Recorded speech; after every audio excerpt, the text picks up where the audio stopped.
So it gives me great pleasure to introduce you guys to Jonny from the band The Browning. Welcome, Jonny. How you doing, man? I am good. How are you today? Just hanging out, having a good time. Excellent. Busy as always, you. Yeah, that's all good. That's all good. Um, yeah, like I said before, thank you for doing this. I am a fan of the band. I got on the Browning train, if you will, back in 2013. Thank Okay. thank you to your then label, Yeah, of course. Earache. Earache Records. Uh-huh. I have the promo right here. They sent me hyphen. Nice. And they got me on the Eskimo Cool Boy as well, Electric Cool Boy as they are known. Yeah. On their little train as well. Or techno train, as I should say. That is Yeah, tough. definitely. Yeah, Um, it's interesting that both us and them were with Earache at that time because we were both so unfitting for a label like yeah, them. And so maybe that's why it didn't work. But you know. maybe it Yeah. worked for me because I had a specialist radio show at the time. Okay, It sweet. was kind of like I kind of label it a remixed rock show, if you will. So Mm-hmm. bands using electronic elements like yourselves, like Eskimo, I keep calling them that, Electric Callboy. Yeah. Uh, bands like Pitch Shifter and stuff like that. Another ex-earache band. Yeah, for sure. I'll keep going through them all. But no, thanks to I can't remember, I think it was a girl called Emma who was the press agent at the time, got in touch with me about you guys and Electric Callboy as well, just because my show fit into that kind of remit of electronic For rock. sure. Yeah. And yeah, from there, I've been listening, obviously been listening to you guys ever since. Obviously playing you on my show, playing you in my clubs, stuff like that. A fair few tracks off this album, in fact. Gravedigger was the one that Mm-hmm. I'm playing quite often on that front. But Definitely. now you're with another label that I have a relationship with, I should say. Yeah. In the shape of Fixed. Mm-hmm. You are possibly one of the well, no, you are the heaviest band I think they've ever had on that Definitely. label. Definitely. Yeah, I mean, I Fixed is a perfect for my situation for a lot of reasons. One, they specialize in electronics with or metal with electronics or rock with electronics. And that can be such a weird category to know exactly what to do with. So I feel like some other labels that I've tried working with, or even some managers or booking agents or whoever, has felt it more difficult to figure out what to do. Whereas like something like Fix, they have exactly the right situation, and plus a lot of artists like that are solo projects, and so the Browning is actually a full band that Fixed has, and Fixed is going more towards full bands that are doing metal with electronics and whatnot, and so they just are the perfect label for exactly what I'm doing. So for That's sure. that's brilliant, honestly. I mean, it's a label I've got a lot of love for over the years. They've Hmm. furnished me with plenty of music in that time, and I think I've had, well, not now because there's a load of new roster on there, but I've had a lot of the roster on my show in the Yeah. past. Um, Mhm. and yeah, I mean, it's something I've always loved, the crossover of dance, like electronic music and Mhm. metal and rock and drum and bass and all that kind of stuff.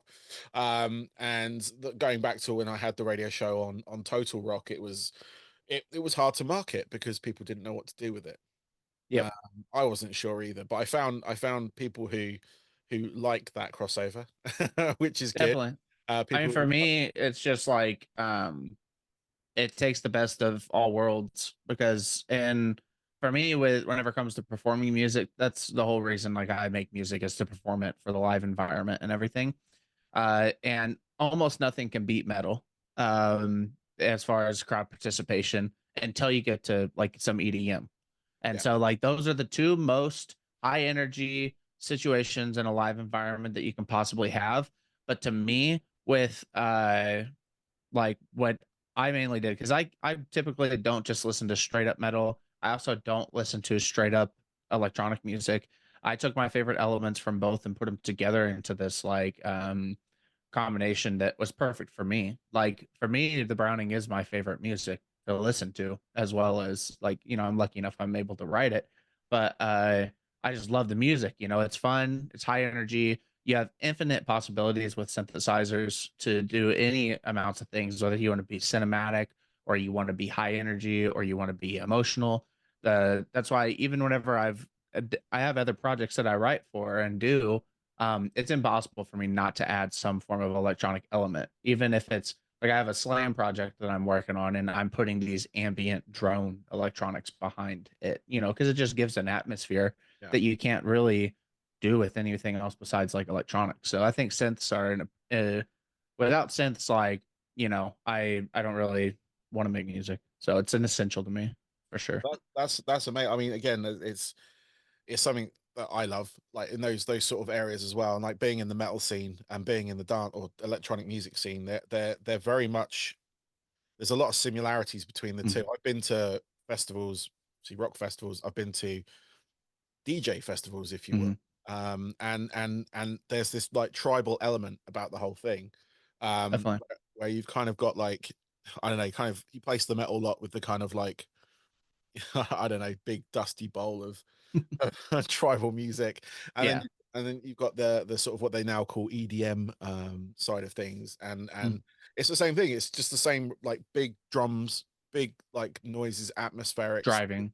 Yeah, Yeah, it's just it's crazy like how similar they are and how sometimes that they clash.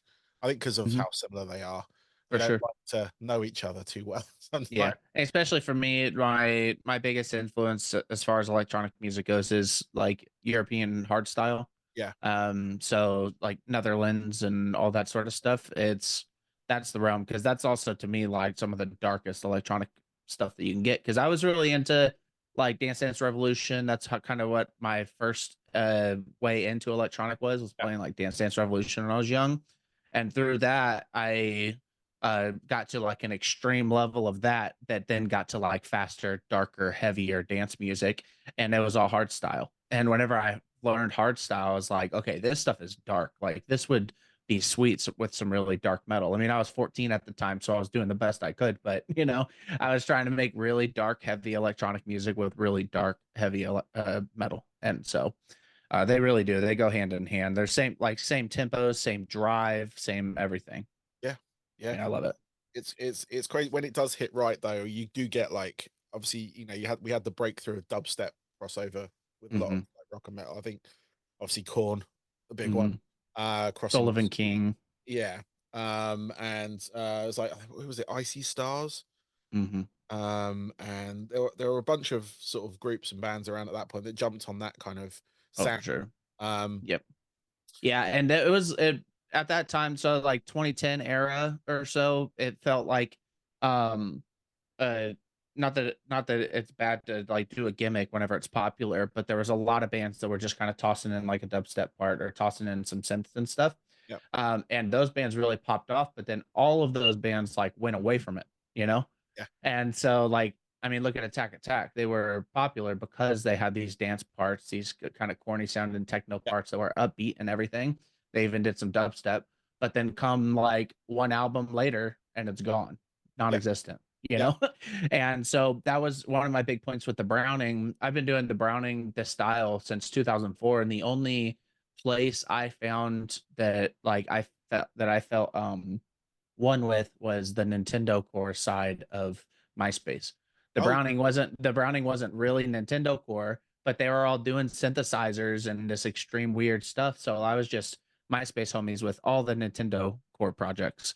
And so that was where the Browning felt most at home, even though it wasn't exactly that. It was just still they were doing the most electronics with metal. And that's been my goal the whole time is to never stray away from that being the most electronic metal band I could possibly be. And even now, in me having done this for as long as I have now, I'm trying to take it to like the masses where I have the Browning that's like in a very extreme, chaotic form of this electronic metal. But then I had two sides of the Browning, one that was like really anthemic, like synth rock, yeah, like songs like Skybreaker, and then I had a really chaotic side that was all over the place with hard style and trap and breakdowns like Carnage. And so I have now like split into two projects that are hyper focused on each one of those. So Browning will be the hyper chaotic, and I've started a project with my wife that is the more like anthemic rock side. yeah, And so because I feel like it's a shame that like when you look at like these mass bands that do have mass appeal, you get very few that have like such a driving force of electronics. Obviously, you got like Rammstein yeah, that's has a big synthesizers and big like rock and metal, and then Electric Callboy now with how big they're getting. yeah. and basically where I'm getting at is there's no American band doing it properly. No. And so that's my goal, is to be the American band with my wife. Right now it's called Defect's Destiny. We are doing a rebrand where it's going to be called the Defect. But with Defect's Destiny, the plan is to be like an American synth rock band. And so I really want to, I think electronic should be pushed more into the mainstream for rock music for sure. Yeah, definitely. I mean, it's something that has always been resisted in the past Mm, from my experience over there's a few bands that pull it off. mhm, Of course being one of them. And like bands from like Pitch Shifter from over here. mhm, They were another one that kind of went from an industrial sound, like electronic industrial sounds, to a more sort of electronic punk kind of noise. yeah, Um, and they sort of they come back occasionally now. They obviously come back for a quick reunion and then right, to wherever they go. But going back to what you said about the whole MySpace Nintendo core scene again, that was something I loved as well. I think it was Horse the Band were one of the big right, bands of that ilk, and mhm, I can't remember any of the names. I'm sure I've got them on CDRs somewhere around here. right, Um, but I remember like playing stuff like that in the club. I think I'm a bit older than you, so I've sort of been like just to sort of show my age here. But I've been DJing clubs for like yeah, 25, 26 years. I also was a DJ in a rock band as well, so I sort of kept yeah, I do the old sampling and all that kind of for stuff sure. on that front. And I always wanted to have a band much like that. I always try to incorporate break beats and synths and stuff into what I do. Um, Mhm, and I did that for a little while, and then but yeah, just that whole MySpace era at that point. I used to make like Gabba tunes and stuff like that, yeah, for sure. like the sort of hard style stuff Mhm. back then, and just sort of get involved in that. And it was yeah, the goddamn that has brought back some memories. Yeah, that was the time for it, and it was MySpace was the perfect realm. I mean, that's when we first saw the potential for like internet virality with music. And before that, like it was, if a band went viral, it was for maybe like a tour that they were on, or it was for something like that. Where MySpace implemented like you could be a big band on MySpace and never have toured. And so it was the first time that we saw so many experimental projects that could, be, legit like projects. And that's what really the Browning was for a long time. I made it a full band in 2010. But from 2004 about to 2010, it was just me making some weird music I was putting online. I never thought it would be anything Yeah, beyond that. And so that's cool. um yeah. That's cool. I mean, that's honestly that's how I discovered Cell Dweller as well on my. Oh yeah. Yeah. Hmm. He did a remix of a Pendulum tune, and yeah, from then on, I just found his entire catalog and have followed it ever since.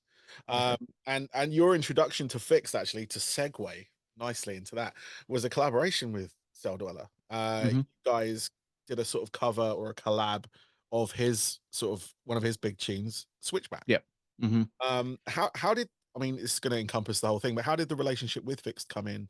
And then obviously that cover being your sort of introduction to the Fixed universe, if you will. For sure. Yeah, and so I'd been talking to Fix for years because they did want like I collaborated with them a little on some music even before that. And we'd been talking for a long time because they didn't know my label situation or how many albums I had left or anything like that. And with the Browning sound, like blatantly they would be interested in something like that. And I really liked the guys, I liked their vision. I was signed to another label, so we couldn't work on music together. So we actually started a merch deal just to get to work together Yeah, because it'd be a good environment for the Browning and for me to be involved in. And so and I had already been talking to them before, like for the End of Existence record. It didn't work out, but like I wanted like Clay Seldweller to work on that with me to help push electronics to another level. And so it was just always like it was inevitable that the Browning would end up there. It was just I was in a contract at the time and had to fulfill that contract. But then, yeah, with that, I think that it makes so much sense for the Browning and Seldwaller to do as much possible together, because he's kind of a virtuoso in this realm. yeah, And then even though I've been doing it for a long time, I think that more of a newcomer whenever it comes to the more like that more side of it. Like obviously people in the metalcore scene and everything know the Browning.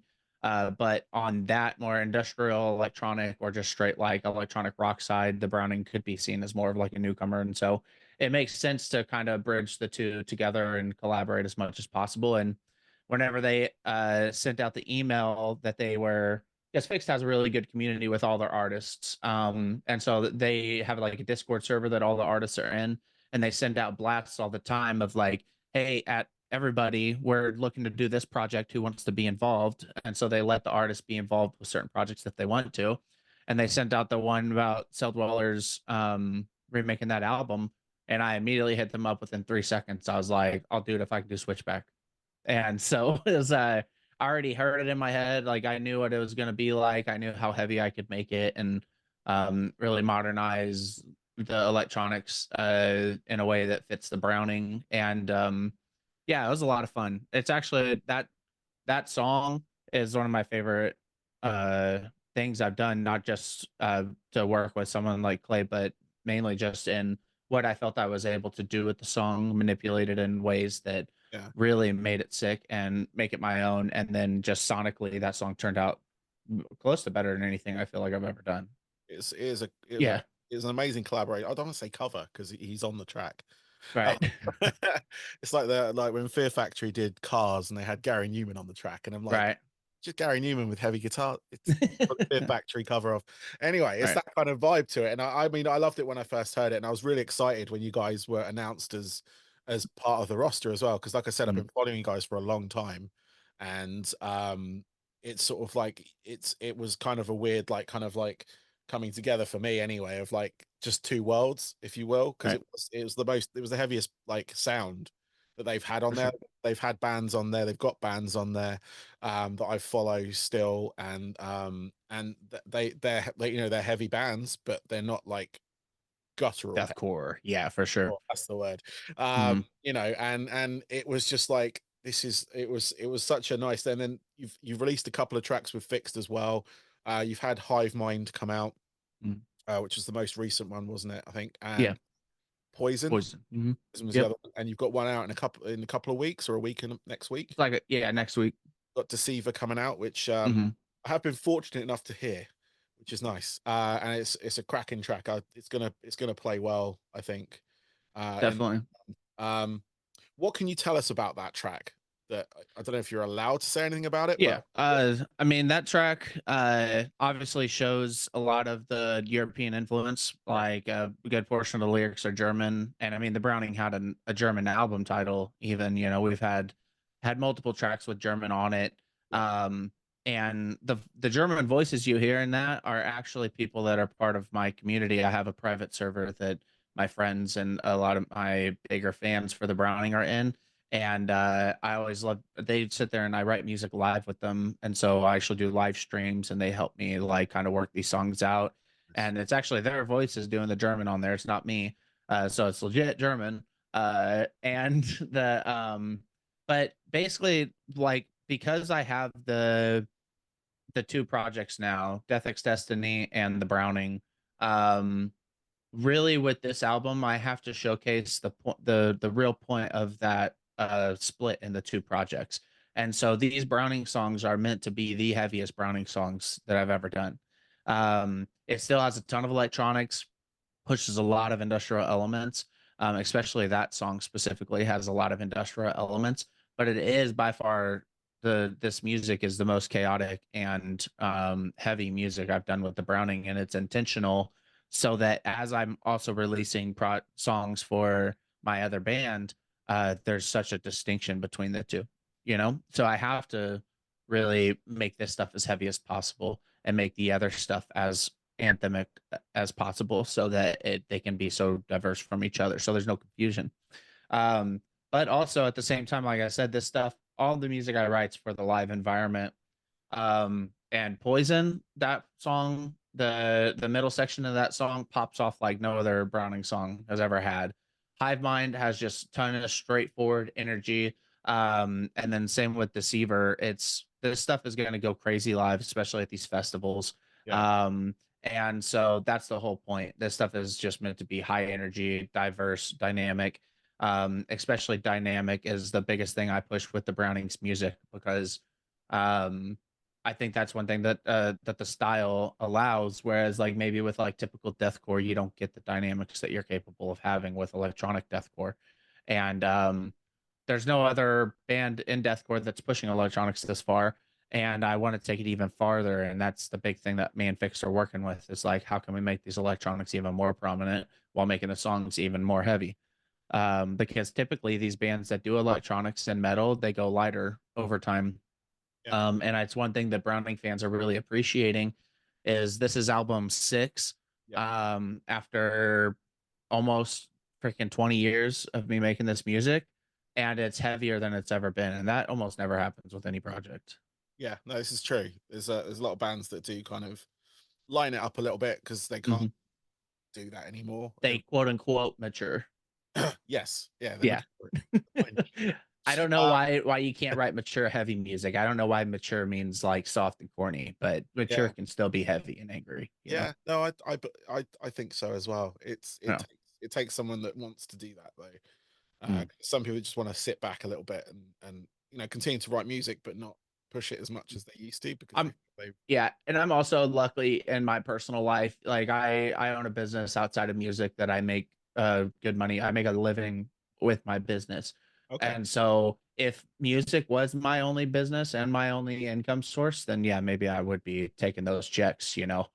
But I have the ability to to take some risks here because I have a life outside of it, which is a big recommendation I make to any musician now. It's like don't quit your day job early. Like I'd been a full-time musician since I was 18. Like I never in my adult life I didn't have a job outside of music, and that can lead to bad decisions that are forced just to try to make money in that moment.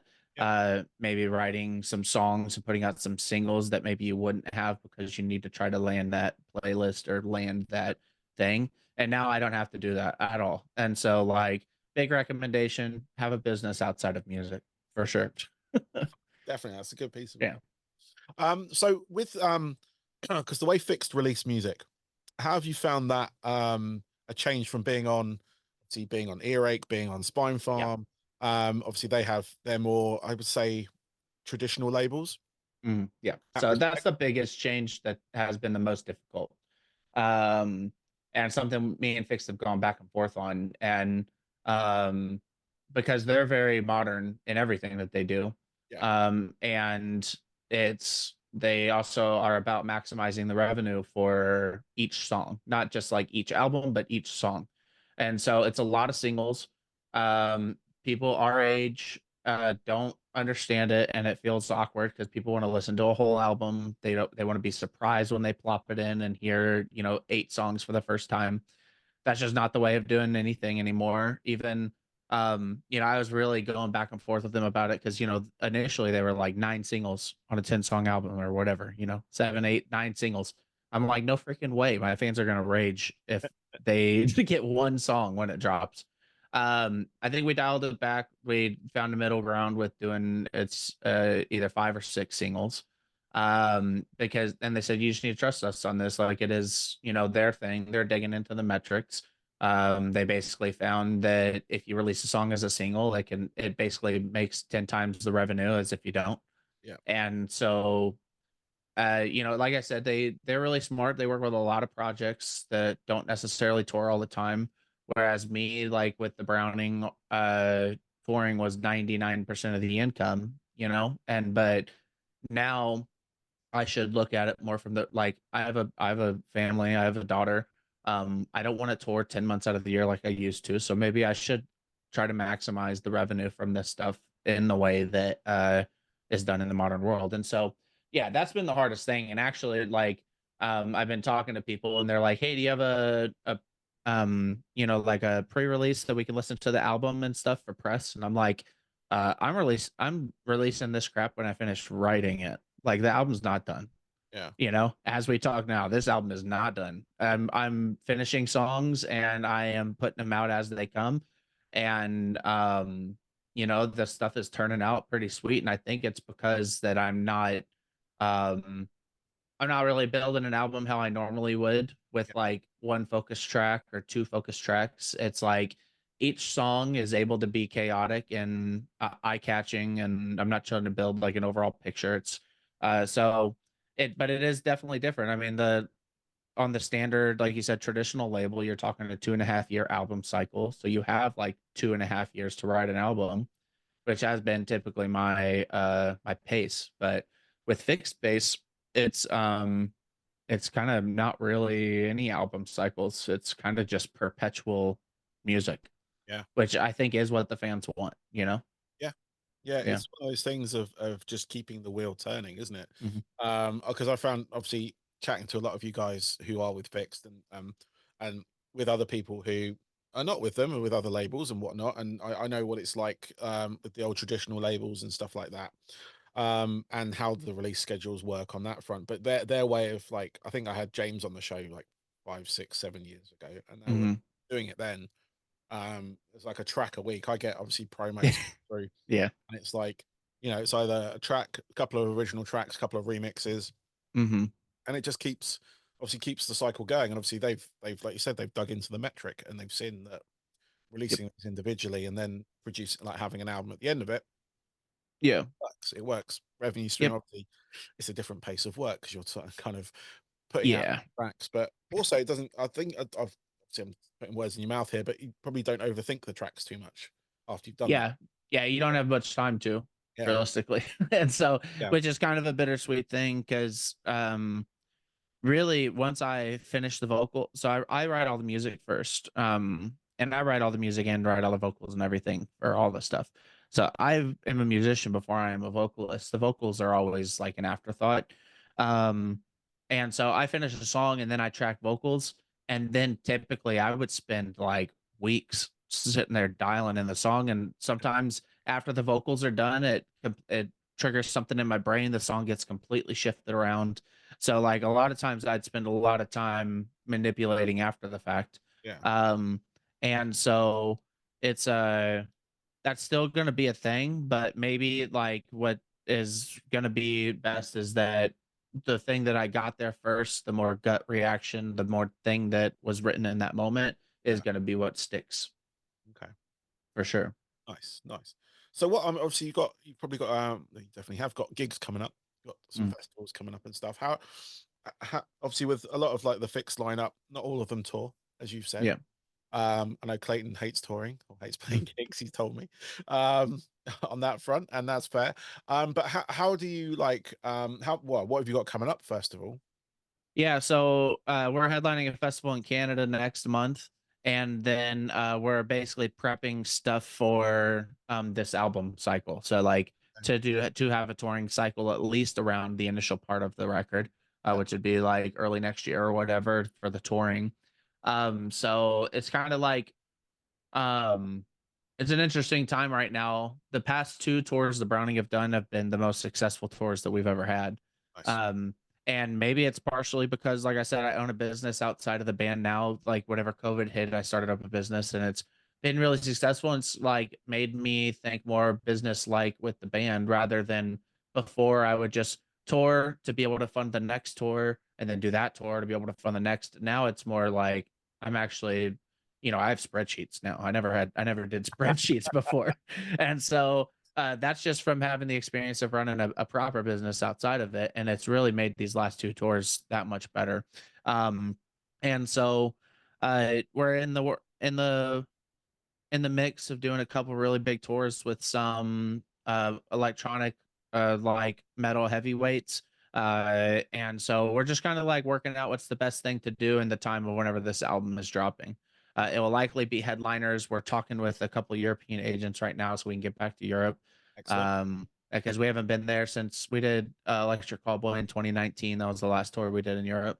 Yeah. And so really looking to make that pop again. And people actually thought that the Browning was a European band because we toured Europe more than we did the States back in the day.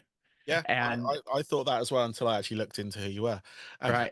I know where you're from. But yeah, no, because it is that sound. You obviously you had the collaboration with Electric Callboy as well, and Hmm. obviously with Earache, obviously it Hmm. being, a British based label or Britain Yep. based.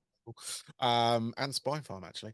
And yeah, I mean, it kind of it makes sense that people would think possibly you're from that Yep. area of the world. Like they hear this new track Deceiver, they might think, Germany. Right. um, because I thought you might have had it. I mean, it sounds so. It does because it's German. It does sound Rammsteinish Oh, for sure. on there. It does sound very much like Till on there as well. Hmm. So it's just like I thought, is this a collaboration of Right. on Oh, the? my buddy, I'll tell my buddy you said that because yeah, it's one of my buddies that's been in my server for a long time. And actually a majority of the people in there are Germans. And so the Germans help push my music along. They help me like decide I actually have the community vote on stuff like Nice. even what a t-shirt design might be, how this song should go, album titles, all that sort of stuff. So it's a community driven band almost. That's amazing. That's amazing. Yeah. It's like, opening yourself up to that sort of collaboration with your fans and whatnot, and with other people. Hmm. In that respect, I mean, this digital age where we can do this now. Uh, Right. a lot of stuff can be done, over thousands of miles in the matter of minutes. Right. Uh, And I mean, speaking of UK, like I still play RuneScape, which is owned by a UK company called Jagex. yeah, And they're one of the biggest games out there. And anything that gets put in that game gets voted in by 70% of the community. If the community doesn't vote their update in, then it doesn't get put in. So why don't bands run like that? It makes it to where everyone loves it, yeah, you know? that makes perfect sense. Yeah. Well, I mean, obviously, I look forward to seeing you guys when you come over to England, and I know you will. Hmm. One of the very few fixed acts that come For over sure. these on that front. Obviously, apart from the ones they had from England on there, which I have seen live. Um, Hmm. but yeah, I used to live in the States as well, so I missed out on seeing you guys there as well because I was based out in Florida, and you guys came through Okay. a few times uh, Hmm. during that time, and I missed you every time. I can't remember. There was no excuses I can remember. Um, Well, 2025, I'm looking to go full time with touring again. So 2025, we'll be hitting multiple tours in the States, multiple tours in Europe, festivals, all that. So 2025, not only for the Browning, but my other band that's currently called Death X Destiny, but will be called The Defect. Both bands are gonna be full time. So Okay, cool. I was about to ask about that one as well. How you like, obviously, you've got this cycle coming up for the mhm. Browning, and then with the other band, you're going to have obviously another cycle of that. Yes. And obviously, having it all in house, it kind of makes it a lot easier in that respect. Yes. I mean, is that going to be released through Fixed as well, or is that Mhm. completely separate from the Browning, or are they? Yep, that's fixed as well. Actually, the we're going to do that project through fixed before even the Browning was signed to fixed. Oh, And okay. so that project was the initial, okay, this is the music I'm going to put out through fixed. And then it just so happened that the Browning opened up in the contract to be able to work with fixed. Yeah. But yeah, the defect is me and my wife, and that's actually basically the my long-term project plan is for that to be like major focus, like just because the potential is through the roof and there's so many artists out there that um I mean, for you to get hyper successful off of your first thing that you try to do is pretty lucky and rare. The fact that my main project that I started when I was 14 still is going strong is pretty rare. Like this band called Spirit Box, and I'm sure everyone freaking knows Spirit Box. They Yeah. were a band called I Wrestled a Bear Once for a long time, and they rebranded, wrote new music, and now they're one of the biggest bands in the world because they took their experience from that and applied it to a new project. And so that's what my plan is with this. And plus, also, if touring can become a family affair with my wife and my daughter and everyone getting to go, it's going to be a lot easier to make that happen for me and my family's happiness, you know?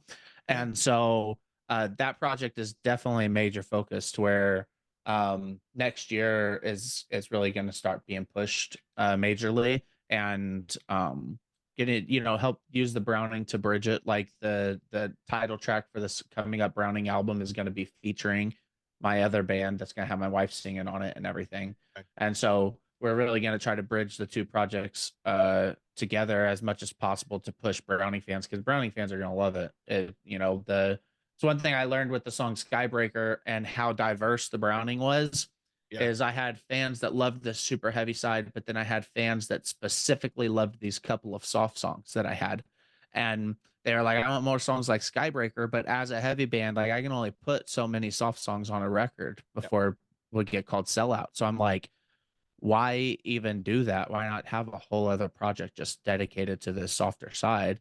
Yeah. And plus, I also prefer female vocals like singing over male vocals too. So having my wife do it is just the perfect project. So that's gonna be called the Defect.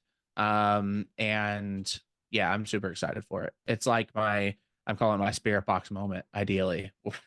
We'll see. We'll see. Yeah. I know Spirit Box, that's a crazy story because I remember I wrestled a bear once. I've got Hmm. the other EPs on my system here, and yeah, no, it's crazy when you can just do a switch like that. Obviously, there was a lot of thought that goes into it. It's not just a switch, Yeah. but the rebrand, if you will, like you said, and it just it just picks up, and Yeah. you know, and it's crazy. There's I think there's probably a handful of bands that have managed to do that. Uh, Right. And throughout. it's just like you take because I've made mistakes, not a ton, but like some branding things that are just difficult with the Browning. Like if I could have a different name with the Browning, I would. But at this point, people are heavily connected to it and everything. And Yeah, so if you can just start a project with all this knowledge that you didn't have when you were 14, making it, it's like it's just bound to at least have more potential in the end, you know? yeah, no, definitely. Electric Callboy is the other one that came to mind because they Hmm. just changed one word, I know. and Yeah, there's like barely a name change. I mean, yeah, the music like during obviously like the pandemic and everything, they went viral with Hmm.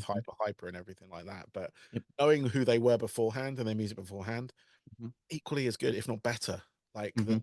than what obviously made them. Yeah, and those dudes, we've done stuff with them multiple times over in Europe. They are probably the nicest and smartest band dudes I've ever met in my life. Hands down, not even close. Those guys are on another level of being savvy with Yeah, with what they do. yeah, And so I love seeing how successful they are. And I mean, they've people in the States don't realize how big they've been for a long time. yeah, Uh, but they've been big for a long time and they've been grinding for a long time. They deserve it, and they are so smart. They really are. yeah. It's crazy, absolutely Hmm. crazy. Like I love it when I see it. Like have a band that I've looked at for a while, a long time, and then just suddenly see them take off. Hmm. It's It's good like to see. sometimes it's instant, sometimes it takes a while. Like I have Hmm. one here, a band called Skin Dread. Oh yeah. Um, obviously you would know them from Hmm. from the circuit and whatnot. But they had like when they first sort of came about, they got signed to a major, a lot of buzz, and then they kind of drifted down a bit. But they've kept going, and now they're like at least over here, they're playing their own arena shows and Oh everything. really? Absolutely Yeah. amazing. Whereas before, like I played with them in my band back when I was younger and in front of like 20 people, 10 people in this Right. club. That's right. And they always knew how to make the place feel like a party. They've always had. Right. When I went to go see them play at Wembley, the arena, not the stadium. Yeah. um, and it was one of those moments of like, at last, Right. like, fucking, yeah, seeing them on this huge stage. I've seen videos of them playing various festivals and stuff, but it was just like one of those moments where you're just like, yeah, this is where they should. Right. And really, like a lot of musicians, one of the biggest like metrics that determines the success is longevity and sticking to it. And like it will inevitably work out. There's so many bands. I mean, even Lorna Shore, massive, the biggest deathcore band to exist, and they were an opening band for a decade. Yeah, And then they had their moment because they stuck it out. They had every reason to give up multiple times and they didn't. And now look at them. yeah, And so I feel like it's a similar story for the Browning. I get it all the time. Every time we drop a new song and there's a news articles posting about it, they're like, well, the Browning's still making music. And so it's like, yep. And inevitably it's gonna be like it really pays off for people that stick around that yeah. long, It you definitely know. does. It definitely does. Yeah. 'Cause you've got this whole body of music behind you as well that Hmm. people who then discover your new stuff Mm. have all this to go back on. And like Lorna Shore, like Skindred, they got like seven, Mm. 8 albums Right. and stuff like that. And Electric Callboy, they can Exactly. as long as all the names have been changed, they can go back and see Yep. all all their previous albums. And going back and listening to the scene, listening to like Party at the Horror House, all these early tracks. Muffin Purple Girk. Yeah. And it's just fucking it's a great experience for people to go back and say, oh shit, this band have been around for ages. Definitely Um, right. and it's like great because I've got kids as well, and they sort of they'll catch on to whatever's trending at the moment. They're teenagers, so they'll Yeah. be so you know, whoever's big, obviously, you know, Taylor Swift and Sabrina Right. Carpenter and all, you know, all the pop stuff. But one of them's into sort of more of the rocky side of stuff, and the other one's getting into more emo stuff at the moment. So Yeah. she's discovering bands that I've obviously known about for years, and she's like, "They're Right. this is amazing." Yeah, yeah, this is really good. Right. Keep digging, keep digging. Right. That's where it's gonna go. Um, Right. I took her to go see Pierce the Veil recently, so she was Oh, there you go. They've fun. popped. They've blown up again over recently too. They played Yeah. a huge venue here called Alexandra Palace, Yeah. which is a massive venue. But yeah, it was crazy. It was like it was her first sort of rock show, if you will. So Hmm. she really enjoyed it, and you know, it was good. It was good fun. I really enjoyed it. Yeah. That was a good father daughter moment on that one. Definitely. Um, but yeah, I've got a couple of questions left for you, if that's all right, and Yeah. I can Of get on course. your day and everything, if that's okay. But yeah, I've got a couple of wind up ones. As in not winding you up, but winding up the interview. But if you could name your three most pivotal albums, so not necessarily your favorite albums. Hmm. What about the ones that you heard when you were younger, or even Right. if it's just a track, or you know, whatever. But you know, if you could pinpoint three tracks or three albums that really kind of shaped your Right. sort of journey, what would they Yeah. be? I mean, the early on, one of the first bands that got me or had me hearing like keyboards and stuff in metal and rock is definitely Mushroomhead. Oh, As like a song like Solitaire Unraveling, and I loved hearing like pianos, and they do a lot of bells and choirs and like these big synthesizers in like this rock and metal stuff. And so they were an early band in me being like hearing that sort of stuff inside of metal. So definitely Mushroomhead early on was pretty revolutionary and for like my sound and everything. And we got to tour with them twice and probably more in the future too. And so that was pretty cool getting to be out with them and everything. amazing. Um, and then even earlier than that would definitely be like the first like Life is Peachy, Follow the Leader with Corn. Yeah, That was the kind of the first like heavier music that I'd listened to. Before that sort of stuff, I was mainly listening to, stuff like Afro Man or Eminem or anything like that. And so, Corn being as as they were and as accessible as they were for the mainstream, and the mainstream was just different back then. It was okay to be that heavy. So they were the first bit of like heavy, aggressive, dark music that I'd listened to. So, Life is Peachy and Follow the Leader by Corn, those records yeah. for sure got me into darker, heavier music.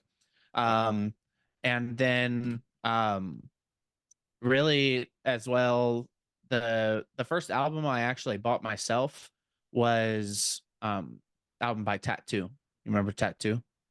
yes, Tatu, the duo in Russia. I had to make sure because I was like, I've heard of a band called Tattoo, but Yeah. Tattoo, the Russian duo. Yeah, Yes. yes, we have. Yeah. And And also, so yes, that's the first record I ever bought myself.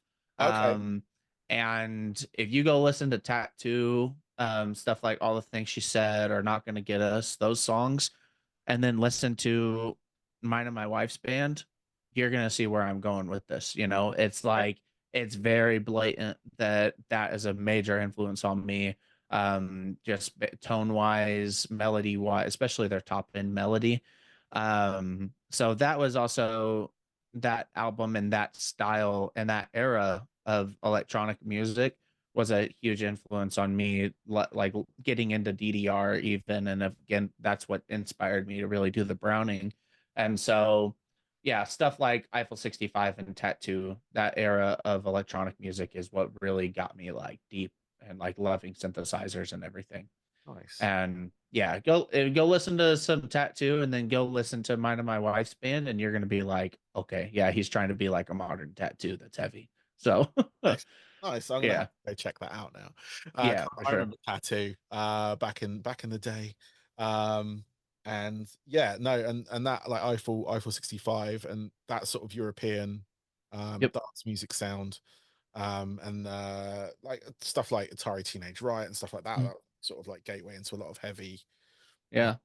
And I will say just European music in general is basically, it speaks to my soul like no other region. Like there's something about the melodies that Europeans do, that just, that's where I am at with my melodies 100%. I think Americans do certain things better than Europeans as far as musically, but I think that Europeans hands down have the best melodies, not even close. And I don't know why.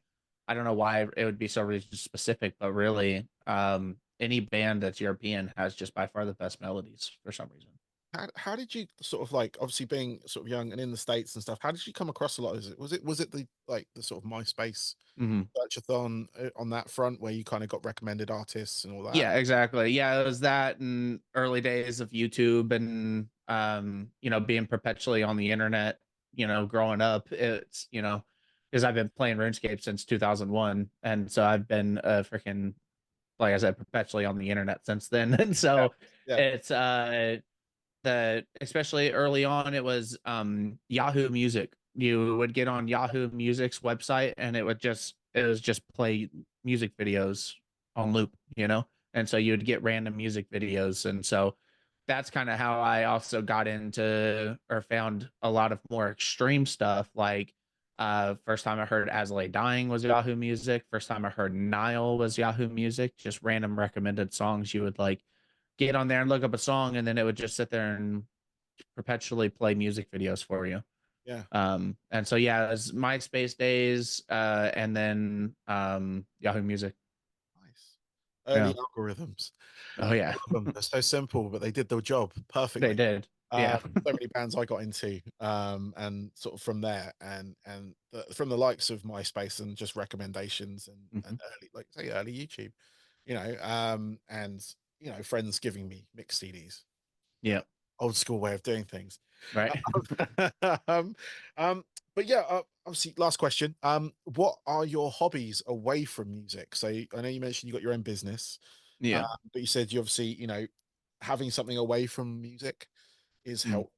But what are your sort of your hobbies? Obviously, you mentioned RuneScape as one. Yeah. And so Uh, like I love gaming and that was before having a baby, my life was just gaming and music. That was all. And so once you have a baby and that changes quite a bit. So I don't play as much as I would like to, but um it's kind of family. Like outside of doing music, like I do whatever my family wants to do. And so I taking my daughter to go on hikes or go swimming or whatever. yep. That's the biggest thing I do is I do whatever will make her happy. So if that counts as a hobby, I, I that's what it is. I don't think it's a hobby. I think it's something. It's more than a hobby. Yeah, for sure.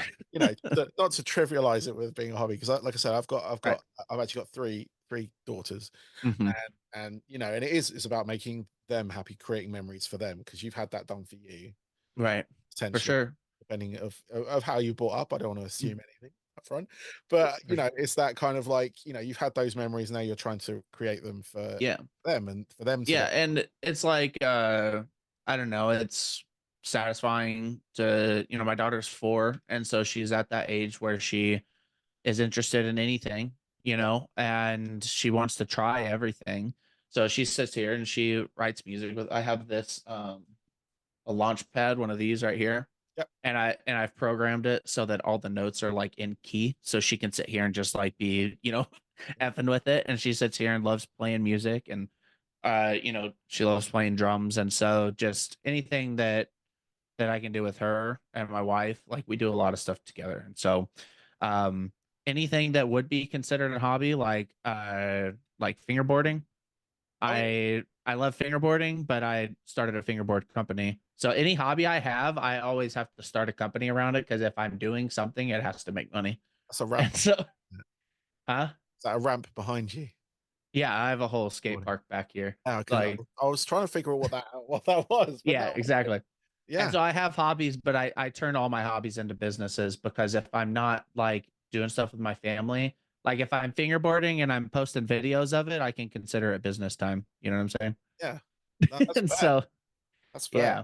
I picked up Hmm. one of those recently, actually, a Jason Lee stereo board. Uh-huh. Um, but yeah, yeah, I've been trying.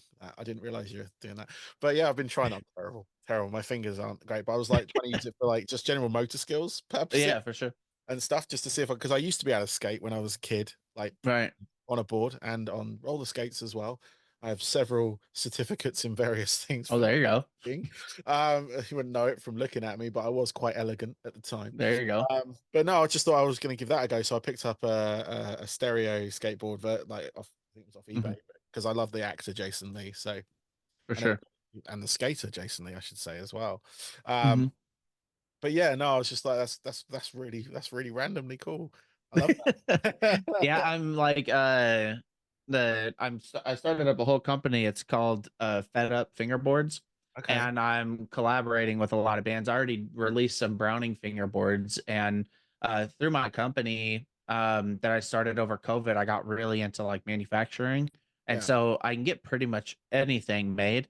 And so one thing with this last Browning tour that was so nice was instead of just having t-shirts and like a CD or something, I actually had a lot of external products that I like used my manufacturing connections to make. So I had fingerboards on sale on the table, I had wallets, I had, all these sorts of extracurricular things yeah, that increased my revenue so much because it was just like people will still buy the t-shirt, but they'll also buy a $50 yeah. fingerboard. I would. And so, yeah, exactly. And so it's kind of something I'm really looking to work more with more bands with is take my experience in manufacturing outside of music and try to help my friends and bands make more money with all these extra products. Yeah, And so like I'm doing Browning puzzles right now, doing all sorts of random stuff like that that just helps bands make more money while they're out on the road. So a fingerboards is one of them. So I'm collaborating with bands and doing fingerboards and all sorts of stuff. that's crazy. That is absolutely Yeah. cool. I absolutely love that. I was going to show you something as well because Show me. my daughters, I like to like play music and stuff, and I got this Novation Oh, there you go. here that I use, and I do have a launch pad as well behind this black drape that they Right. use as well. So yeah, I'm very much into that as well, which is good. The heck yeah. But no, that's really cool. That's really cool. Yeah, thank you for your time, man. I Of really course. appreciate it. Good luck with everything, Browning. And Defect. Defect. Yeah, I was trying to think of the other name. But it's yeah, Defect. Let's go with that because that's what it's going to be. Um, Yep. good luck with both of that. I look forward to hearing more tracks from the Browning, more tracks from Defect as well. Yeah, dude. And yeah, obviously, if you do hit these shows, obviously I'll be keeping an eye out for everything as well. Oh, But we'll see you. come along to the shows and yeah, get to see the Browning live. So It's definitely it's the only way to experience that. We have so many people that are like, I've heard you guys forever, I've seen your name forever. But whenever they see us live, they're like, okay, you got me. Because you can listen to the music, but whenever you see it, and even Fixed, James, he came to one of our shows for the first time on this last tour. And he said to me, he said, I had no idea you guys were like that, you know?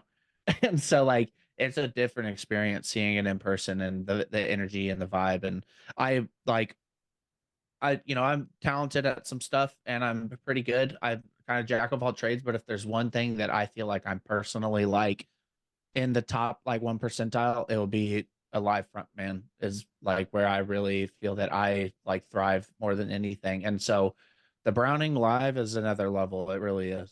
excellent. Yeah. Well, all my listeners, go listen to their tracks. Go see them live. If you're in the States, I do have people from the States listening to my show. Hmm. And yeah, go see if you haven't already, go see them. Heck yeah. My We'll advice. see all y'all. Yeah, see everyone out there. Yeah. But yeah, no, thank you very much, man. I really appreciate it. Johnny, have a fantastic rest of your day. And yeah, hopefully see you guys soon. Yep. We'll see you, man. Take it easy. Bye bye. Peace.